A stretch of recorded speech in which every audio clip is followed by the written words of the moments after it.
বনি ইসরায়েলের 3 লোক সফরে বেরিয়েছে, মরুভূমির সফর, মাঝখানে তুফান। কই যাবে, কই বাঁচবে, দৌড়াদৌড়ি শুরু। দৌড়াতে দৌড়াতে এক পাহাড়ের গুহার ভেতরে আশ্রয় নিয়েছে। গুহা চিনেন তো? পাহাড়ের গুহা। আশ্রয় নেওয়ার সাথে সাথেই বৃষ্টির পানির ঝাপটায় পাহাড়ের উপর থেকে বিশাল এক পাথর খণ্ড এসে পাহাড়ের গুহার মুখটা বন্ধ করে দিয়েছে। বন্ধ, অন্ধকার। এরা পড়ছে বিপদে। হায় হায়, বাঁচার জন্য ঢুকলাম, এখন দিই মরণ। ঢুকছিল কি জন্য? এখন মরণ।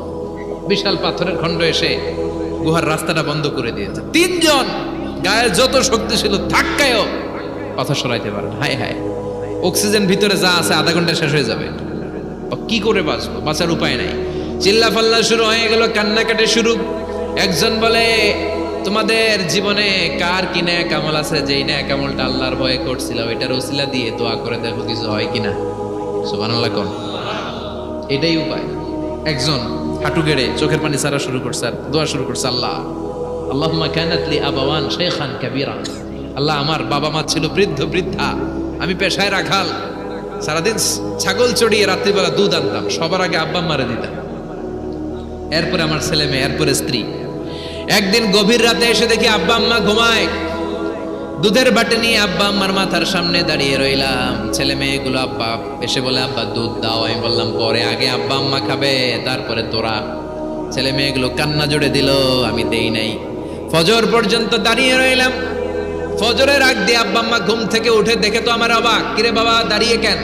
বললাম প্রতিদিন দুধ খেয়ে ঘুমাও, আজকে আগে আগে ঘুমিয়েছো, দুধ খাও নাই, তোমাদেরকে আগে দিব বলে দাঁড়িয়ে রইলাম। আল্লাহর ডেকে বলে, আল্লাহ ওই দিন সারা রাত দুধের বাটি নিয়ে মা বাবার শিওরে আমি দাঁড়িয়েছিলাম।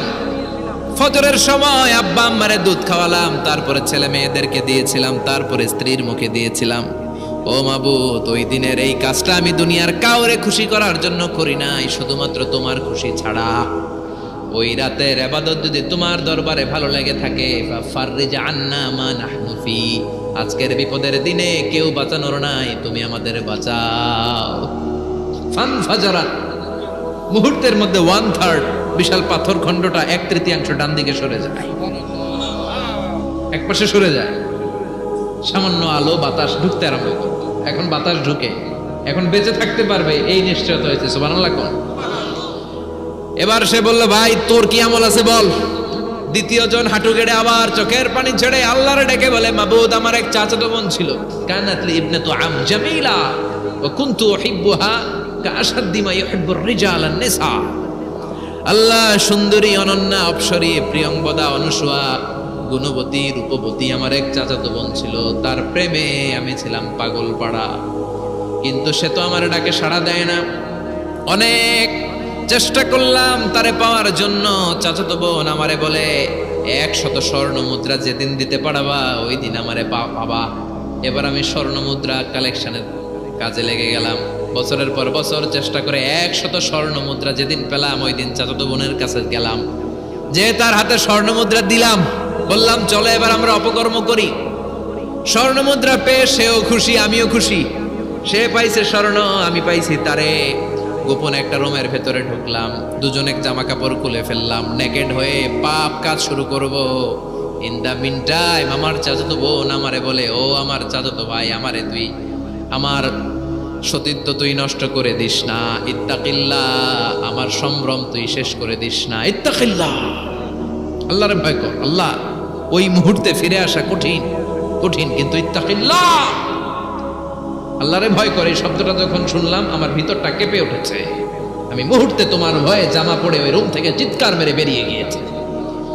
আল্লাহ, সেদিন আমি পাপ কাজ করি নাই, সেদিন আমি মনের খায়েশ মিটাই নাই, তোমার ভয়ে সেদিন আমি দৌড়ে পালিয়েছি। ওই দিনের ইবাদতটা, আমলটা যদি তোমার কাছে ভালো লেগে থাকে, ফাররিজ আন্না ফিমা নাহনু ফি, আজকে যেই বিপদে আছি তুমি বাঁচাও। বলার সাথে সাথে 2/3 2/3 পাথরের খণ্ডটা আরো ডান দিকে সরে যায়। সুবহানাল্লাহ পড়েন। এবার আরো বড় ফাঁকা হয়েছে। এবার তারা বেরোতে চেষ্টা করলো, দেখে মাথা বেরোয়, শরীর বেরোয় না, হাত বেরোয়, পিঠ বেরোয় না, পা বের হয়, দেহ বেরোয় না, আরো ছুটতে হবে। এবার বাকি আছে কয়জন? একজন। সে দোয়া করতে শুরু করলো, আল্লাহ ইস্তাজারতু জারাক, আমি ব্যবসায়ী ছিলাম, অনেক শ্রমিক ভাড়া করে একদিন একটা কাজ করালাম, সব শ্রমিকের টাকা দিয়ে দিলাম। এক শ্রমিক টাকা না নিয়ে ভাগলপুর কই যে গেছে নিজেও জানি না, ওর টাকা আমার কাছে রয়ে গেল। এই শ্রমিককে আর টাকাটা বুঝাই দিতে পারি নাই। এই টাকা দিয়ে আমি কয়েকটা ছাগল কিনলাম, এই ছাগলগুলো বাচ্চা দিল, ওগুলো বাচ্চা দিল, ওগুলো বাচ্চা দিল, দিতে দিতে বিশাল ছাগলের ডেইরি ফার্ম করে ফেললাম তার ওই টাকা দিয়ে। এক যুগ 12 বছর পরে সে এসে বলে আমার টাকা ফিরায় দাও। আমি বললাম এই যে ছাগলের ডেইরি ফার্ম পুরোটাই তোমার। সে বলে আতাস্তা জি মিন্নি, আমার সাথে ঠাট্টা করো? আমি পাই সামান্য কয়টা টাকা, এক যুগ আগে যে টাকা পাইতাম ওইটা দিলেই চলবে। আমি বললাম ও শ্রমিক, তোমার টাকা দিয়ে আমি ছাগল কিনে ব্যবসা করেছি, ছাগল বাচ্চা দিয়েছে, বাড়তে বাড়তে বাড়তে বাড়তে আজকের বিশাল এই ডেইরি ফার্ম। এই ডেইরি ফার্মের মালিক আমি নই, তুমি নিয়ে যাও। বলার সাথে সাথে শ্রমিক আনন্দে নাচতে নাচতে ডেইরি ফার্ম নিয়ে যায়। ও আল্লাহ, ওই দিন যদি সে যতটুকু টাকা পাওনা ছিল অতটুকু দিলেই সে খুশি হয়ে যেত। শুধু তোমার খুশির জন্য পুরো ডেইরি ফার্ম আমি তারে দিয়ে দিয়েছিলাম। আল্লাহু আকবার। আল্লাহ, আজকের এই বিপদের দিনে আমার সেদিনের আমলটা যদি তোমার কাছে ভালো লাগে তুমি বাঁচাও। বলতে দেরি, মুহূর্তের মধ্যে বিশাল প্রকাণ্ড পাথর খণ্ডটা অন্যদিকে দৌড়ে চলে যায়। পাহাড়ের গুহা ওপেন, পাথর খণ্ড নাই। আল্লাহর শুকরিয়ার তাকবীর দিতে দিতে 3 জন বের হয়ে যায়। সুবহানাল্লাহ পড়েন। সহিহ বুখারীর বর্ণনা, সহিহ হাদিস। নিজের এমন কোন নেক আমল যদি থাকে যে আমলটা শুধু আল্লাহর জন্য করেছিলাম, ওই নেক আমলের ওসিলা দিয়ে দোয়া করলে দোয়া কবুল করবে কে? করতে রাজি আছেন তো? এরকম অনেক শুনবেন ক্যান্সারে আক্রান্ত, দুরারোগ্য ব্যাধি, বাংলাদেশের চিকিৎসা শেষ, ইন্ডিয়া গেছে, কয় বাঁচবো 3 মাস। কয় মাস? এরপরে 7 বছর বাইসেছে। কেমনে বাঁচলো? কেমনে? দোয়া। দোয়ার পাওয়ার আছে না নাই? তবে দোয়াটা দোয়ার মতো হতে হবে। সিনসিয়ার দোয়া ইজ লাইক এ মিসাইল। একনিষ্ঠ দোয়া এটা মিসাইলের মতো। মিসাইল হামলা করলে ইঞ্চি ইঞ্চি যেখানে মিসাইল বোমাটা পড়ার কথা ঠিক ওখানে পড়বে। ড্রোন হামলা করলে ঠিক ওখানে, ব্যালিস্টিক ক্ষেপণাস্ত্র নিক্ষেপ করলে লক্ষ্য বস্তু যেমনি ভিত করে, তেমনি দোয়ার মতো দোয়া করলে মুহূর্তেই দোয়া কবুল হয়ে যায়। আমরা দোয়ার মতো দোয়া করতে জানি না, কেমন করে দোয়া করতে হয় আমাদের জানা নাই, এজন্য দোয়াও কবুল হয় না। চিল্লা এখন ঠিক কিনা? কিন্তু আল্লাহ ওয়াদা দিয়েছেন উজিবু দাওয়াতাদ দাঈ ইযা, আমার বান্দা দোয়া করলে আমি দোয়া কবুল করি, আমার বান্দা চাওয়া মাত্রই আমি কবুল করে নেই। সুবহানাল্লাহ পড়েন। যত দোয়া আপনি করেছেন সব কবুল, সব, অল অফ ইউর দোয়াজ আর অ্যাকসেপ্টেড, সব কবুল হয়েছে আল্লাহর কসম। অনেকে বলবে হুজুর এটা আবার কি কইলেন, এতক্ষণ তো ভালোই কইতেছিলেন, সব দোয়া আবার কবুল হয় কেমনে? আমি তো জীবনে কত কিছু চাইলাম, কত কিছুই তো পাই নাই। আছে না এরকম? অনেকে অনেক পেরেশান, আফসোস করে হুজুর চাইলাম আল্লাহ দিল না। 4টা মাইয়া, এবার কাবা ধইরা চাই আইছি পোলার কথা, এটাও হয়েছে মাইয়া। আছে না নাই? 5টা ছেলে হয়েছে, মেয়ের জন্য বুকটা হাহাকার। হজে যে আরাফাতের ময়দানে চেয়ে আসলাম, এইবারও হয়েছে আর একটা পোলা। আছে না নাই? কত কিছু চাইলাম, পাইলাম না, দিল না আল্লাহ। বলে না আপনার সব দোয়া কবুল, তবে কবুল হওয়ার 3টা সিস্টেম আছে। কয়টা? 3টা। চান্দোলার ভাইয়েরা মনে থাকবে? কয়টা? 3টা। আপনি যত দোয়া করছেন সব কবুল, কারণ আল্লাহর কাছে কিছু চাইলে আল্লাহ ফিরাইয়া দিতে জানে না। আল্লাহ জানেই না কেমনে ফিরাই দিতে হয়। সুবহানাল্লাহ কোন? চাওয়া মাত্রই আল্লাহ বলে অ্যাকসেপ্টেড, যা কবুল, দিব দিব না এটা বলতে জানে না, চাওয়া মাত্রই বলে দিব। 3 সিস্টেম। নাম্বার 1, আপনি আল্লাহর কাছে দোয়া করলেন, চাইলেন, আল্লাহ বলে দিব, বলেই তিনি দিয়ে দেন আর আপনি খুশি হয়ে যান, পেয়ে গেলেন।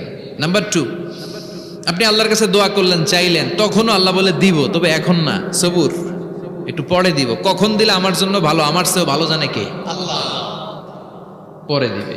নাম্বার 3, চাইলেন, দোয়া করলেন, আল্লাহ তখনও বলে দেব, তবে এখনো না, পরেও না, কিয়ামতের দিন যেদিন বিপদে পড়বে ওই দিন দেব।